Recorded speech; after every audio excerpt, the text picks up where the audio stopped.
Hello, hello, everybody. Happy holidays. The holiday season can't wait for the end of this week. Has everyone got big plans? What are y'all doing on a webinar?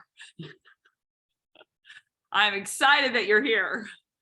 But this is the last webinar for the year. So this is the last one for the punch going into the new year. Why don't we do, because I normally do at the beginning of these, like, what's your best, gift that you've ever been given? But why don't we spice it up this time? What are your New Year's resolutions? Does anyone have, if you jump in the chat, I think I have to enable the chat. Let me see. I always forget how I do this, how I can do this. Okay. Panelists, attendees can chat with everyone.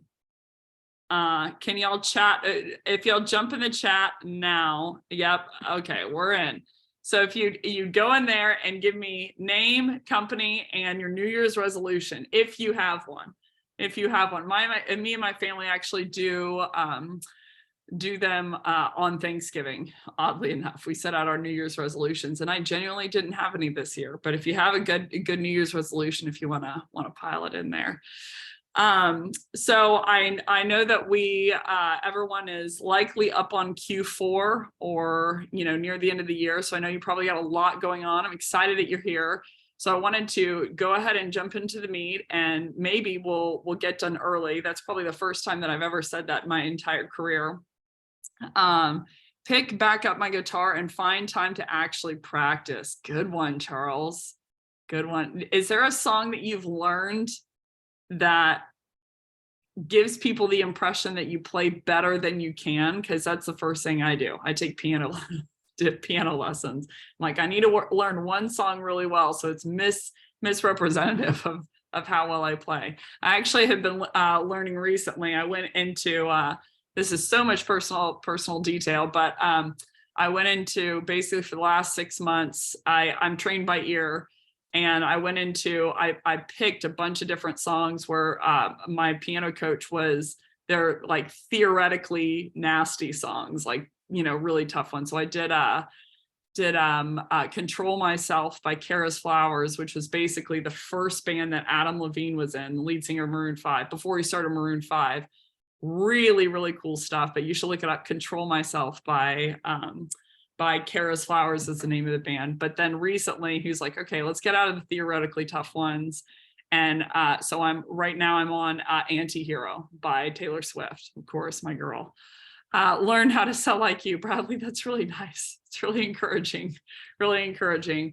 Maybe you get the beanie, get the beanie. Be, touch on the borderline of inappropriate. And your passion for sales has got to be outrun anything else in your life, but let's see, we got haven't really thought about New Year's resolutions. That's okay. Take care of myself and mental health. That's a big one. Taking care of everyone else around you and taking care of yourself. That's a big one. Good one, Angel. Okay, so we're going to jump into the content here. And so today, this is going to be the third of the webinars that I've done in the month of December. But I'm going to go ahead and share my screen. But essentially today, we're going to go into selling by the unknown. So I'm going to go ahead and share my deck here. But I've had a recent epiphany, a recent transition, I feel like, of understanding the sales world better and understanding why our buyers don't trust us and understanding what value can we really add. So usually the buckets that people go into when they see the role of selling or they see the value that they can add, they think of one of two things. They think of, how can I either, number one, level up my product knowledge, so I can describe the product better. Or number two, how can I, or they think about sales technique. How can I understand people psychologically? How can I make people feel more heard, or, better objection handles, etc. But it's really been unfolding to me over the last couple months of how much value, the real inherent value for your buyer, and when they won't feel, manipulated, and they'll feel like they can open up to you, is going to be if you possess the expertise to be able to diagnose things that are happening to them that they don't know about. That's the quickest way to build rapport, is going to be to bring to deck information, that they don't know about. So there's going to be really two different categories of that information that they don't know, things that they have misdiagnosed, problems that they have misdiagnosed, root cause, etc. And then also unknown problems, things that they don't even know are occurring at all. That's where you really not only are going to build credibility and rapport, but you're going to really have your buyers back. So I'm really excited, for today. But in my experience, selling according to the unknown has really relinquished the pressure in the room. Like, I no longer feel any pressure while I'm quote unquote selling, because all of my gears are after in the room within discovery and on cold calls, etc. After ascertaining the information and diagnose. So it's relieving to you in the room if you're ever thought that you're the kind of person that doesn't want to feel salesy or doesn't want to manipulate someone or doesn't want to be pushy, and it's relieving to your buyer is the feedback that I've gotten. So I actually just closed a pretty major deal and started training with them today. We're going to likely do a case study with Zendesk. I can say their name now publicly, Zendesk.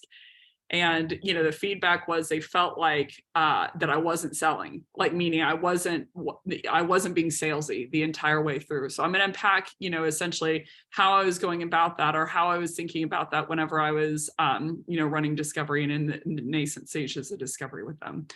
So we're going to cover 4 topics today. We're going to cover the difference between pain and problem. Again, this is just going to be a little bit of a recap. We're then going to transition into the difference between symptoms and signs. We're then going to transition into all of the things that your buyer wants to know typically and thinks are the only things that they don't know. And then all the things that your buyer actually doesn't know. And then the 4th topic, we're going to go into all of this things that the seller thinks are the only thing that they don't know, that they're hunting for in a discovery call, and then what you actually don't know. So the theme of today is going to be the unknown. So how do I protect my buyer from running into things? So first, I just want to do a little crash course between pain and problem. So pain, from a short description, is just going to be anything negative in the present. That can be any kind of negative experience, scale of 1 to 10 of 1, scale of 1 to 10 of 9, scale of, it could be really egregious, it could be deafening, it could be just inconvenient, but it's anything that's a negative experience, or a suffering that you're going through. And there's pain everywhere. There's, things that are annoying, things that don't work, things that take too much time, but there's pain everywhere. And this is predominantly how most progressive sellers have sold to date. Pain was almost like the last update that we've had from a selling perspective back in starting in the late 60s. The difference between that and a problem is anything that someone is solving or solving for. So it's a set of conditions that essentially they want to change, within the process. So the problem with that, the not understanding the difference there, and the problem with that I have seen issue itself into the outbound industry in specific, is not all pains are problems, meaning not all things that are annoying or negative am I going to solve for. And not all problems are painful yet, meaning not all things that I'm solving for are painful in the present. So if you're selling according to pain, then essentially you're only selling based on the information, that the buyer knows, because the buyer by definition for pain is subjective and the buyer would have to know about it. So you're only selling it according to the information that the buyer knows, and you're not understanding why someone would want to solve for something in the long term. So most pre-existing outbound reps are going to go after pain. And the problem with that is if the pain was big enough in the present, or the impact was big enough if they didn't solve for it, they likely would have already done something about it. So, if I'm outbounding based on pain, then essentially if something hurt badly enough, I would have already inbounded. I would have already sought something out myself. So we're counting on, typically in the outbound industry, that we're running into the slim, and I mean slim portion of the market who has a pain, know they have a pain, are ready to solve for the pain, but just haven't solved for it quite yet. And honestly, our reply rates reflect it. So the industry average that I've seen from an outbound perspective is going to be 0.5%. 0.5% of people are replying, because the lion's share of people, if it was that painful, they already would have solved for it. So I usually give the example here, which I'll give very briefly today, of I had the iPhone 8 for the longest time. I had the iPhone 8. And I had a pain. It lost charge really quick. It lost charge relatively quickly, 3-4 hours, and it was done. But I didn't solve for it for the longest time, because I could essentially take remote chargers with me, while I was running and while I was walking. And so it wasn't that painful. But in November, or earlier this year, I had registered for and was attempting to run the New York Marathon, which was in November. And so that future event made me all of a sudden buy the new iPhone 14. And the reason was, there's only two instances where pain will become a problem, meaning something negative someone will do something about it. So it's either the pain is going to be big enough in the present, or the level of impact to them is big enough if they don't solve for it. So for instance, I didn't buy a new iPhone because, although I had pain, it wasn't big enough in the present. I had 3 or 4 hours before my phone would go out. Now, if that had changed all of a sudden to it went out within 5 minutes or 10 minutes, I would have solved for it. I would have said, okay, this is ridiculous. What changed for me was the level of impact if I didn't buy the new iPhone. So normally, if I was just going on an average everyday run, if I lost charge, it's not a big deal. I could take remote chargers, number one. And number two, if it lost in the middle of a run, not a big deal. I live right around the corner from where I run, etc. But the marathon, the reason that changed that for me is, if I lost charge in the middle of a marathon, and I was really nervous about this marathon, like, can I finish? Can I hit my goal time? And there was a high emotional and personal impact to me if I didn't. And so that impact made me decide to, okay, if I lose charge in the middle of the marathon, my dad might not be able to find me. I wouldn't be able to get any coaching texts. My mom was coaching me the entire way, when I needed to slow down, when I needed to speed up, and, when I needed to hold steady, when I needed to get water, because she's a really experienced runner. And then also, arguably most importantly, I would have lost music. And in my head, I'm like, if I lose my Taylor Swift jams in the middle of that marathon, I'm going to walk off the course. So point being, what changed for me was not the level of pain. What changed for me was the future impact if I didn't solve for it because of that marathon. So pain is only going to become a problem in one of those two cases. And someone is only going to solve a problem to alleviate a pain in the present, prevent a definite pain in the future that they know is going to happen, or avoid a potential pain that will likely happen. So that would be like a threat-based problem. The other two is to realize a positive impact. But if we're talking about pain, strictly pain, these are the only 3 cases, or this is what someone's after: alleviate a pain in the present, prevent a definite pain that will happen in the future, or avoid a potential pain that they think is likely to happen. So someone's going to weigh those decisions on, number one, is it likely to happen? And number two, is the impact, what is the impact if it does happen? Those are the 2 things that people are thinking about in their psychology. So that's kind of a review of pain versus problem. So I want to transition into the unknown. So after doing a lot of different research, and what I mean by that is, I started on this conceptually at the beginning of the year. and for season 3, I released season 3. And so I was studying a lot about the medical field. I still am, about how doctors essentially are diagnosing, and part of that was, I went into several different doctor's appointments to ask them how they ask questions. Nerdy, I know, I'm a loser. I get it. I'm aware. And then also my sister is an ER doctor. So I've grilled her on numerous different occasions on all the different ways that she's diagnosing and what she's thinking about in the room. And when it comes to the medical field, there are 2 different criteria of how someone identifies, a doctor identifies basically a condition. The first one is a symptom. And a symptom essentially is a piece of evidence that signifies a deeper condition, but it is by definition noticed by the patient first. It's subjective in nature. You cannot test for it from an overt perspective. And it typically is not pain related. Or sorry, typically is pain related. So a symptom, your prospect would have to notice first. So this could be, they miss quota attainment, et cetera, but it's something that they're by definition aware of. The difference between that and a sign is a piece of evidence that's linked to a fact that signifies a deeper condition still.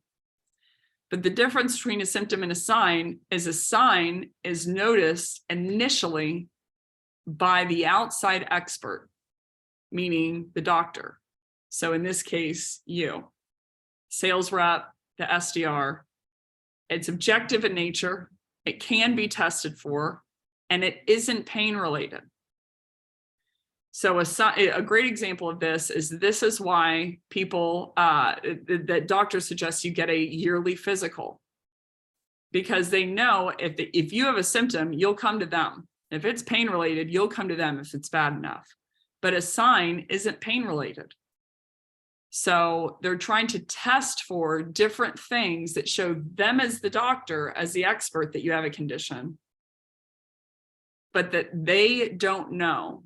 And the opportunity that we have in this in sales is we can understand when something's happening to our buyer that's really, really negative for them, but they don't know about. So these types of conditions from a medical perspective are the most deadly. And the reason they're the most deadly is because no one knows that it's happening. No one knows that it's going on. So these conditions can progress and progress and progress without someone knowing, because they're not pain related. So this is how we're going to hinge the unknown information for our buyer. So if I'm going pain selling only, essentially all I'm asking them is questions that they tell you the answer, but they don't get any value from. Because a piece of value that can happen as a result of a question is only one of 2 things. A buyer knows something that they didn't know before you asked your question, or they're considering something in a different way than they were before your question. So all of the questions that are pain related, there is no value to the buyer, because they're exchanging information to you. There's value to you, but there's not value to them because they don't understand anything afterwards. So our prospects have really, really deep question fatigue because they're sick of answering questions. If I had to guess, they're sick of answering questions, that are for your benefit, but are not to their benefit, because they don't know anything that they didn't know beforehand. So 87% of buyers, Gartner put it out a stat, 87% of buyers don't want a sales rep involved. Whether that's to buy a enterprise software solution or a stick of gum. And if I, again, had to guess why, it's because they never in their experience learn anything on a discovery call that they didn't know beforehand, especially something to them in specific, especially something that's hurting them. They by and large don't get that information from a seller, so they're like, okay, like I would argue product-led growth is exploding right now. And the reason I think it's exploding is it's a faster way for people to essentially be able to skip over a sales rep. So they're like, I'm going to self-diagnose anyway. I never find out any information that I didn't know. So I might as well go ahead and jump in here. I actually, so I can't see the chat. I know someone just chatted. So I'm going to stop my screen share for a second. Or why don't I just hit this button so I can see what it is. It sort of gums up the situation. it does gum up. So there's a great example. I have a pain right now. I can't see the chat, but it has become a problem. You know, I haven't solved for it yet with my Zoom account because it hasn't been that impactful. So point being, so the signs are what we're going to hinge off of. What are the things, what are the questions that we could ask that help us know as the expert? And what I mean by expert is you're an expert in their buyer persona, you know, their metrics, you know, the problems that they normally run into, you know, the indicators of those problems, you know, what's happening in their industry, you know the things that are happening in their day, you know, the triggers. But essentially that's how we're going to hinge this conversation, is off of finding out the things about them that they don't know. So the third topic here, I'm going to start with what prospects think are the only things that they don't know, and then what they actually don't know. So that's going to be topic 3. And then we're going to transition to sellers.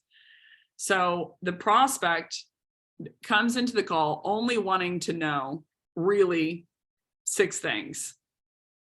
And the reason is these are the pieces of information that they believe that they don't know. And they also believe that you know. These are the only 6. In their experience, these are the only 6 that you know that they don't know. There's a lion's share of information that they're aware they don't know. They're just convinced that these are the only 6 that you do. So the first is pricing. So they'll rile on the line. They just want to know pricing, you know, because they know that you know it and they don't know it. Number 2 is how you compare to competitors. You know, so how do you stack up, you know, against everyone else that they're evaluating? Which typically I'd argue most reps actually don't know this.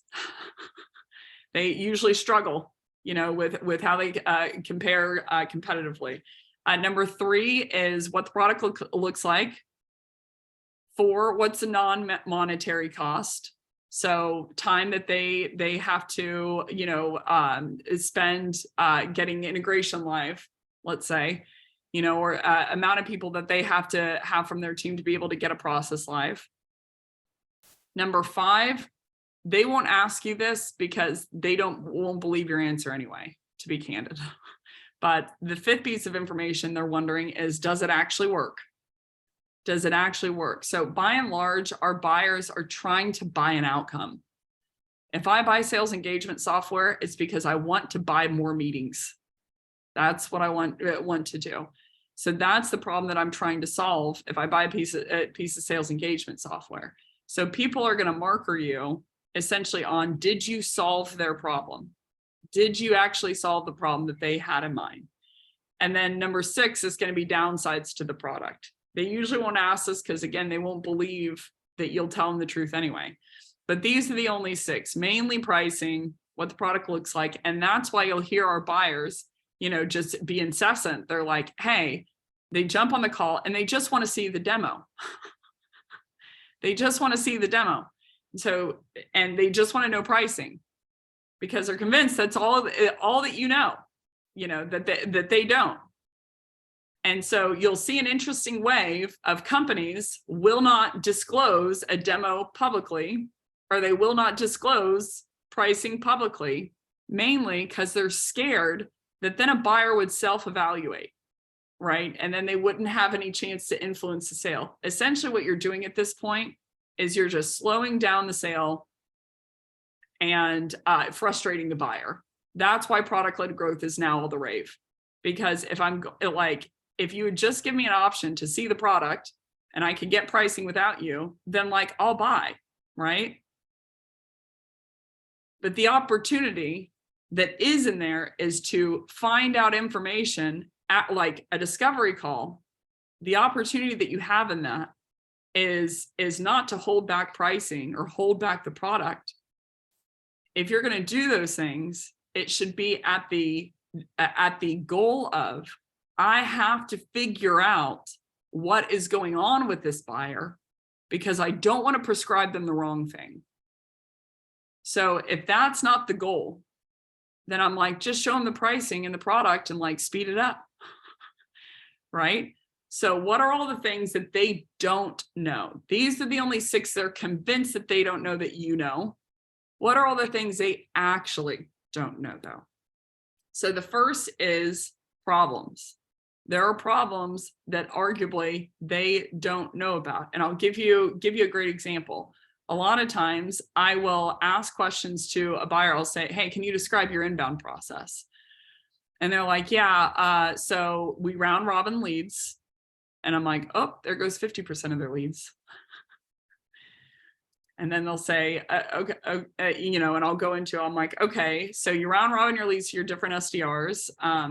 And what happens if I inbound on, let's say, a Friday night? And they'll say, oh, well, we would just wait until Monday to have the SDR reach out. And I'm like, oh, there goes another 25% of their leads. And then I'll say, okay, so you're round robining leads. If I come in Friday night at 8, then you're going to follow up with me on Monday with a sequence of 4 or 5 emails and a couple of calls. I'm like, at goal of what? Why are you trying to get these SDRs to follow up with them, or the account executives follow up with them? They're like, to ask them a couple questions to help them better gear for the demo. And I'm like, what kind of questions? And they're like, well, so like, is there a need? Or I'm like, are they BANT questions? Safe space. Are they BANT questions? Budget, authority, need, timeline. And they're like, yeah. So it's to qualify them to make sure we don't waste time on the AE's calendar. Which on a side note, I don't know why acquiring the information of does the prospect have budget would help you better gear for your demo, on a side note, but I digress. So if they say like, hey, so yeah, I'm asking them BANT questions, having the SDRs ask BANT questions, whenever they follow up with them, I think in my head, oh, there probably goes another 15% of their leads. Because I know that industry average for inbound conversion, people who ask to get a demo, who actually get a first discovery call with an account executive, is anywhere from 4% is the lowest that I've seen. 22.5% is the highest I've seen across thousands of programs that I've looked at this. 22.5%. Meaning, let's say arguably that 35% of the hand raisers are truly unqualified in terms of they aren't the right level of company or like size of company. They don't have the right integration stack, or they aren't the right level of title or even discipline of title. I'll even give you that. That means best case scenario, that roughly 40% of leads, best case scenario, if they're at the 22.5% conversion, which I've very rarely seen, 40% of their leads are hemorrhaging out because of process. So point being, when I ask them these questions, I say, tell me about your inbound process. And they say, we round robin leads. I don't diatribe then, but I know that that's a sign that they likely are hemorrhaging leads. And when they say like, oh, we wait, we follow up with a cadence of emails and cold calls, I know that that's a sign as the outside expert, but they don't know that that means that they're hemorrhaging leads. So the first type is a problem that they don't know about that exists for them. The second is a root cause to that problem. Sometimes this can come down to misdiagnosis. I'll give you an example. I've got a number of different examples. I'm going to pick one. Someone came in the other day and they basically said, oh, I do a consulting call that I had yesterday. They came in and they said, we want to know how to personalize at scale more. And it was a consulting call. I have a line on my website that's called Becc Call that you basically can just rent me for an hour. So I jump on the line and they're like, hey, so we want to know how to better personalize our emails because, we're not getting many replies. I'm like, okay, so what's the goal? And they're like, hey, so we're really an outbound shop. So we work with clients to get them more pipeline. I'm like, okay. And so I'm like, describe the process. So you get the response from the outbound lead, they say like, hey, I do want a meeting. And then what happens from there? They're like, well, so we send that lead then over email over to the VP of marketing. I'm like, okay. And then what happens? They're like, and then the VP of marketing sends it over to the account executive. I'm like, okay, so what's the average time that happens during that time? And they're like, oh, it usually we immediately send it over within a day. The VP of marketing, usually it's going to take a couple days. And then the account executive follows up. And I'm like, do you know, okay, I know that you say you want personalization to personalize. Do you know out of the leads that you pass over, how many actually get on the calendar with your clients? And they're like, yeah, it's 45%. I'm like, cool. So we'll talk about personalization in a minute, but first let's talk about, let's solve for the problem of, out of the leads and responses you are getting, how do we get them on the calendar directly with the AE and skip all that process? So like, within 30 minutes, we walked through the process and they doubled their pipeline. They didn't need more replies. They didn't need more personalization to do that. What they needed was to double their pipeline was just to fix the process of handoff. So the root cause that they were thinking, of the problem of they're not booking enough meetings for their clients, the root cause that they thought it was quality of messaging. But after asking a certain amount of questions, which again, these are never leading questions, your buyer A will feel that, but B, by definition, you're not leading them anywhere. So when I was asking about that process of handoff, it helped me understand like, oh, the root cause to this pipeline problem, that they're sending over their clients, it's not quality of messaging at all. We can talk about that in a second. Everyone can get better, myself included. But the root cause for this problem was actually your handoff to the client, so they already emailed me this morning. They're like, the amount of meetings that we have set in this morning, I'm like, awesome. Here's the thing. It makes me feel better as a consultant. It makes me feel better at that. Like I had their back. If I had given them personalization training and tips, which I did give them at the end, then I would have misled them. So the questions that you should be asking, like your buyer says like, hey, this is the problem. You should be like, it's valuable to understand what they think the problem is. It's valuable to understand what they think the root cause is. It's valuable to understand what they think the impact is, or what the future impact will be, or what's the current event that made it worth solving. It's valuable to understand why they think all of that. But where the real value comes in is when you're asking the questions of what you think the problem is, that will help you diagnose what the root causes are, what help you diagnose what the future impact will be. Maybe, and statistically speaking, and I brought it up, but I went into these doctors and I said, hey, how often has someone self-diagnosed? They're like, thanks to WebMD, 95% of the time. I was like, okay, you sound a little bitter. I'm like, okay, so when they self-diagnose, how often are they correct? They said 90% of the time they're wrong.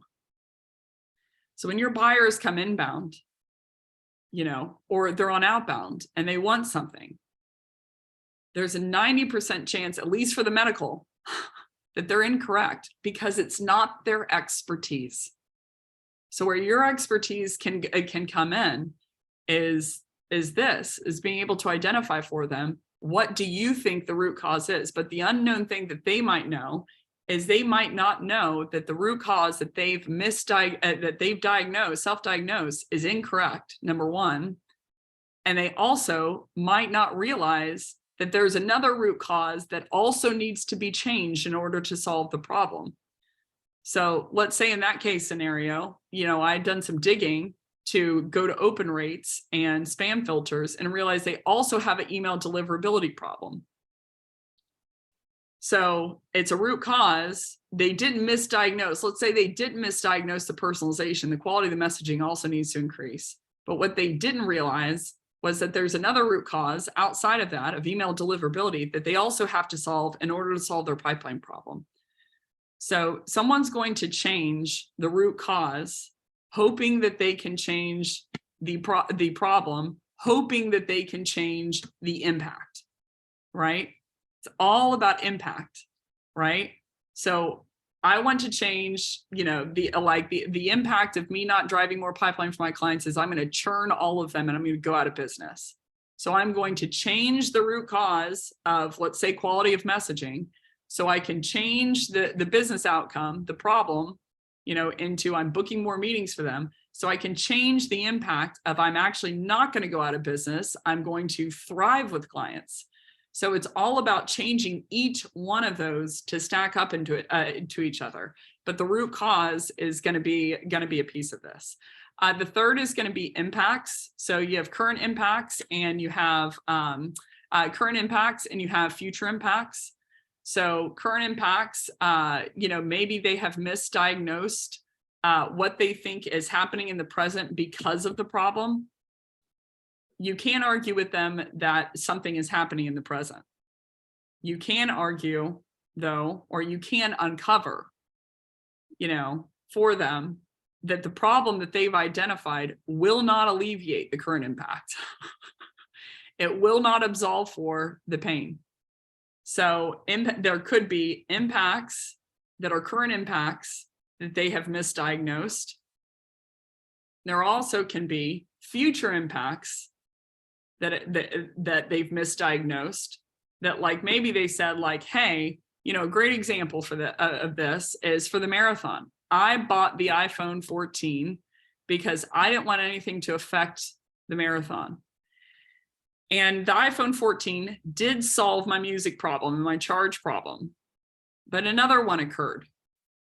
The one that occurred was there, I won't go into too much detail, but basically on the new iPhone 14, when you're running, if you're not careful, it can shift screens accidentally, okay?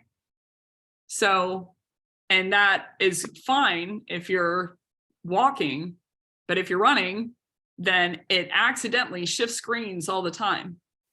So that happened so much during the marathon that it locked me out of my phone with 30 minutes left in the marathon. After the marathon, and I said this on another webinar, it's pretty painful to admit, but I don't eat while I run. I don't know how to do it, grosses me out.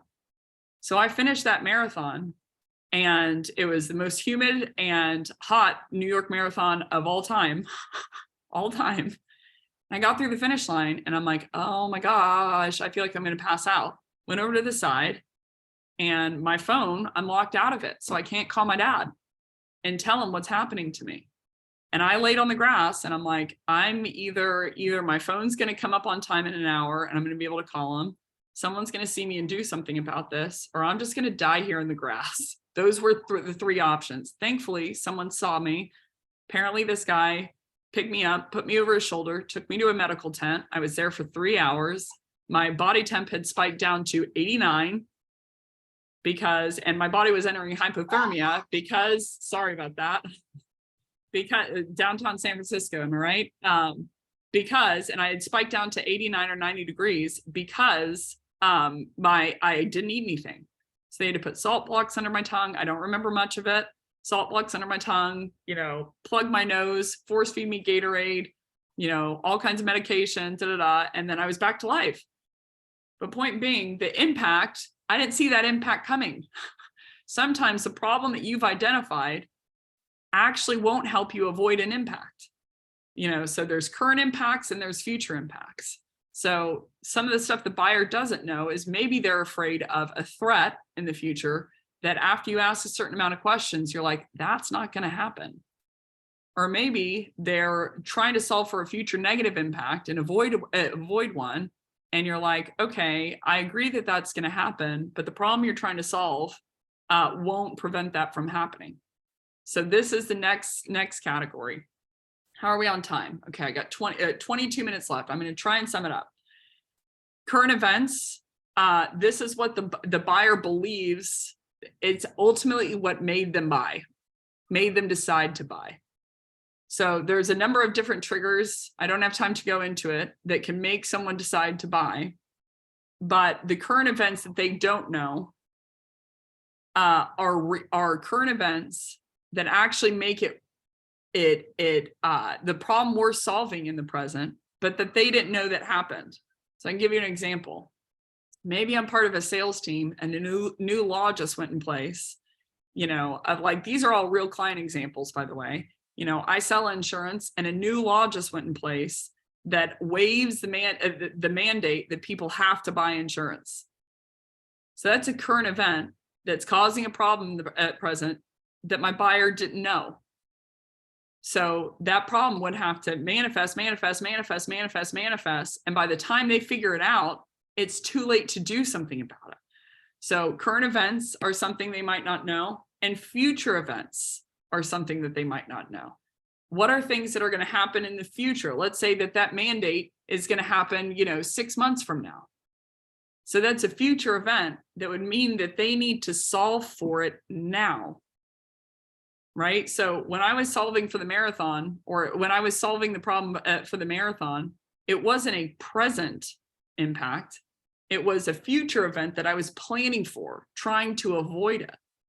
So what are the events that are going to happen in the future that the buyer would need to know that will make them want to solve for the problem now, that you think make the problem worth solving? So those are some things that they could know. Here's the punchline. 98% of this crap your buyer won't know. That's arguably the cool thing in sales, is they don't know any of that. And if you like to, which I am assuming in all cases, specifically right now, I don't look at sellers as manipulative and sleazy and blah, blah. I think that they do that because they don't think they have another option. This is the option of find out all of the things that could be hurting them. I believe that salespeople want to help their buyer, want to make them aware of something that's going to hurt them. It's going to be deleterious to them. But they don't know that that's how you should be selling according to. On a side note, I know that we're sales reps, so we need to hit a quota, right? This will help you do it. Your conversion will raise so high, because even if they don't buy in the moment, and usually it's at my instruction, I'm like, you actually don't need me right now. In my experience, I can think of quite a few cases where I've said that, where I would not sell them something. Someone asked me the other day for LinkedIn social selling training. I'm like, well, number one, obviously I'm not your girl, because I went on some tirade about how I still don't believe in personal branding. I think it's a heated topic for me. It's not worth it. On a side note, who's going to cheer me up right now? The point being, I'm like, I'm not your, if you want to teach reps how to personal brand, I think it's an awful idea. But if you do, I'm not the girl. But I started asking questions and I'm like, oh, that's not what they need to buy. That's not the solution at all to their problem. Their problem was, how do they get their AEs to prospect more? So point being, all of this information is stuff that your buyer doesn't know. And in my experience, when you start asking these questions and uncovering this stuff for them, all of a sudden they'll be close to cuff in the beginning with all the information, because they don't trust you. They shouldn't, based on their experience. They won't tell you budget, how much budget they have. They won't tell you, who's involved in the decision-making process. They won't even tell you their pains or their problems. And the reason they don't want to tell you that is because it gives you more leverage to hold your price point. They know that if they really need something and you're the only supplier that has it, then they're at a loss. The minute that they feel like you're on their side, meaning their side is, how many problems can I solve at the lowest amount of budget? When they feel that, all of a sudden they will start singing with information that you need, information that is extremely helpful to you. So it's it reminds me of, this is a small story, and then we're going to transition to sellers. It reminds me of I'm from Texas. And when I was growing up, my mom had this hummingbird feeder, and she's super outdoorsy gal, had this hummingbird feeder, and bees would get in through the inlet of this hummingbird feeder, and they would go through the sap. And then there would be a space between where the sap, the hummingbird sap ended, and then the top of the glass. So these bees would be in that, they found their way through, and then they would basically fly up, hit the glass, trying to get out, trying to get free. What they didn't realize is how they do that is they have to go down through the sap and out the original inlet. We watch all these bees just die over and over and over and over and over. So the point being, even if our goal is, I need the buyer to open up with information that's advantageous to me, and I need to push more numbers, the way to do it is to restore yourself to their side. is to find out all of the problems that they don't know. I mean, I've been in most deals, I would say, this is bad to admit publicly, but most deals that I'm in, relatively early on, I know exactly who else is in the deal. They'll tell me all the competitors. They'll tell me what they're pitching. I've even seen they've shared their screen on multiple occasions with price points of my competitors.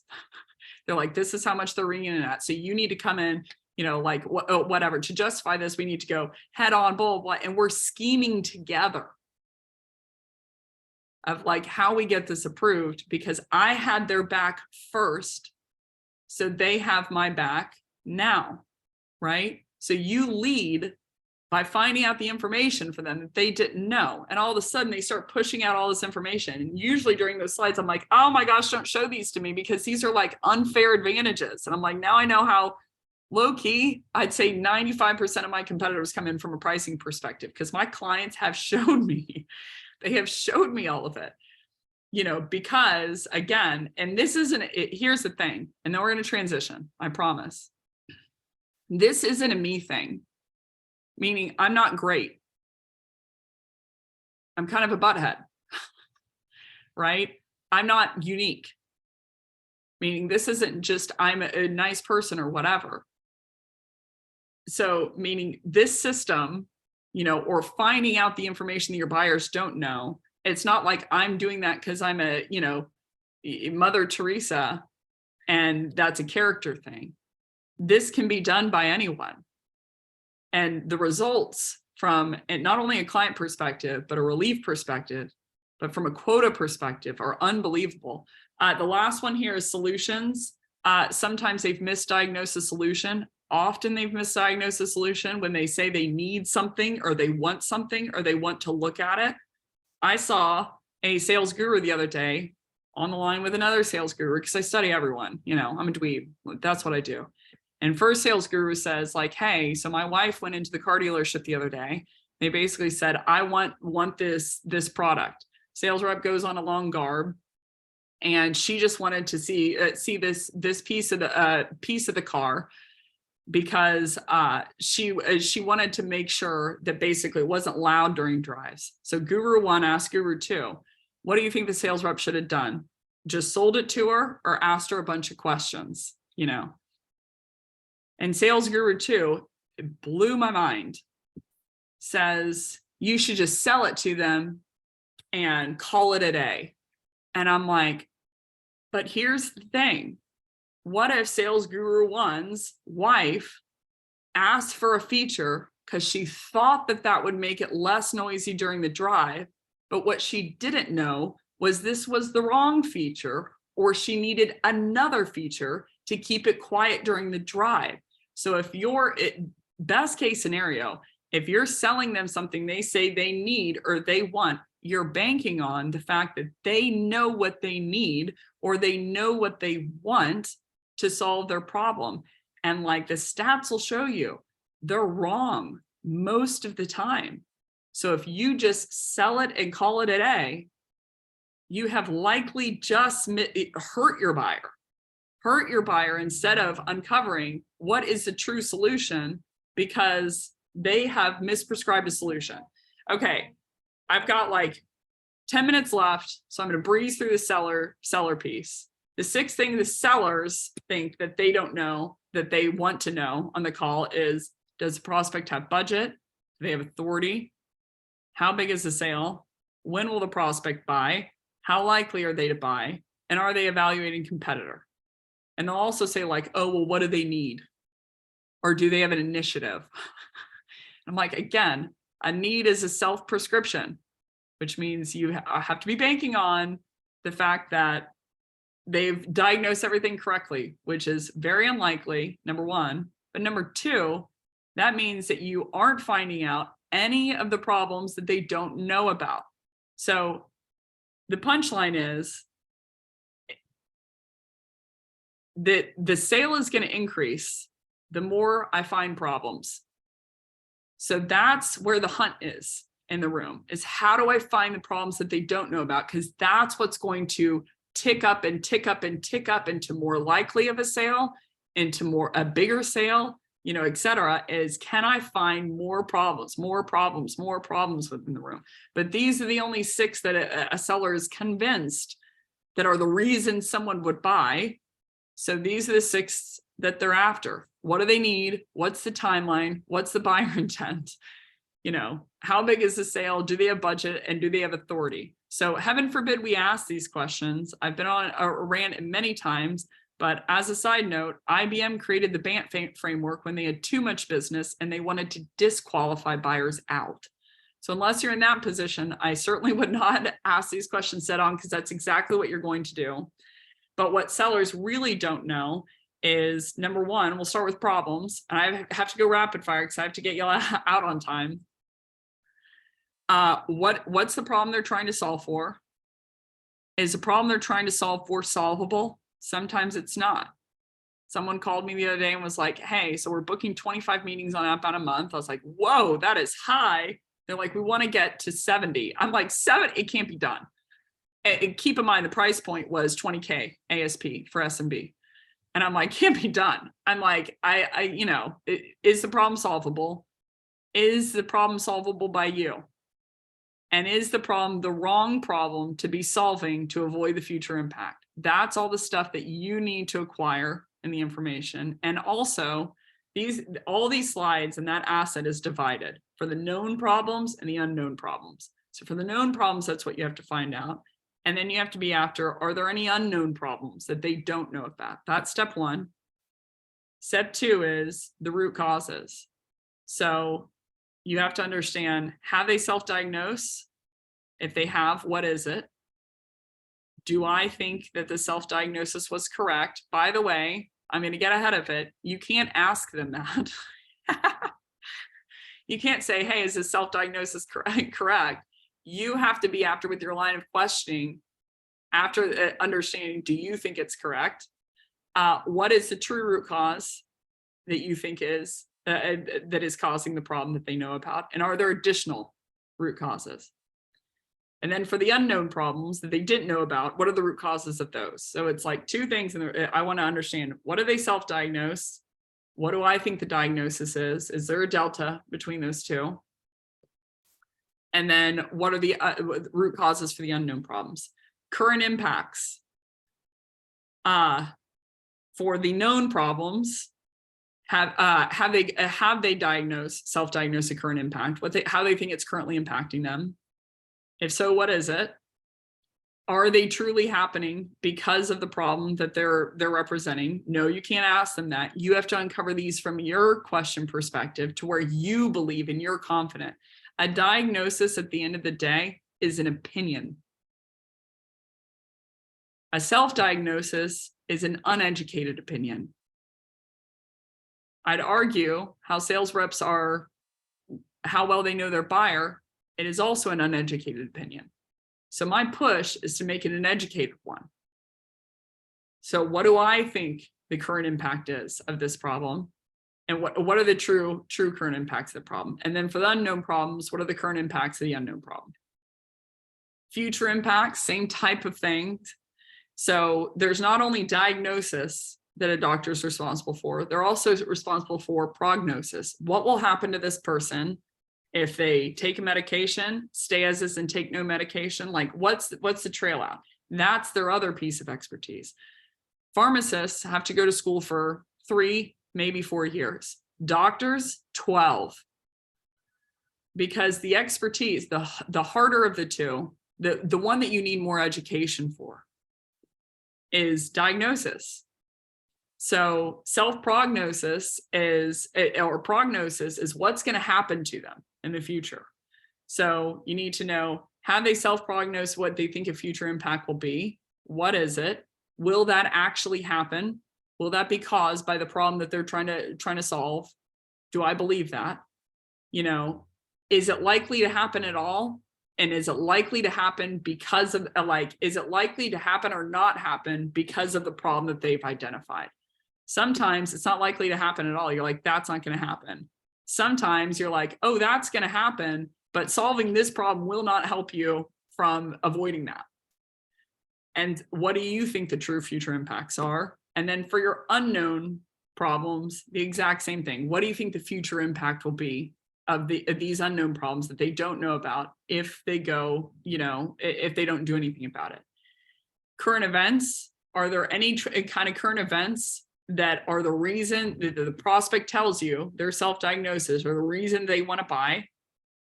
Are there current events that they believe will enhance it?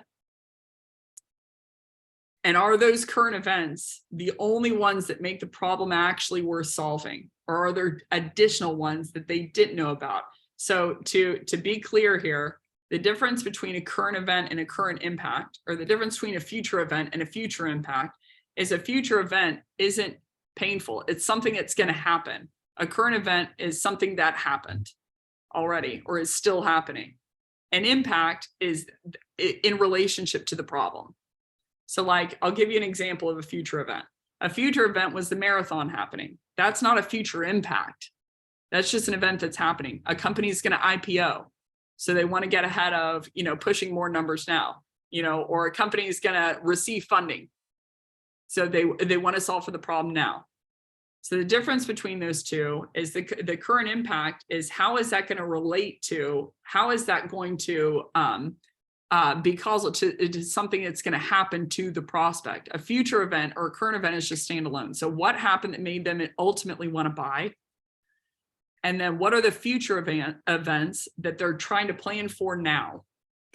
Company's going to IPO.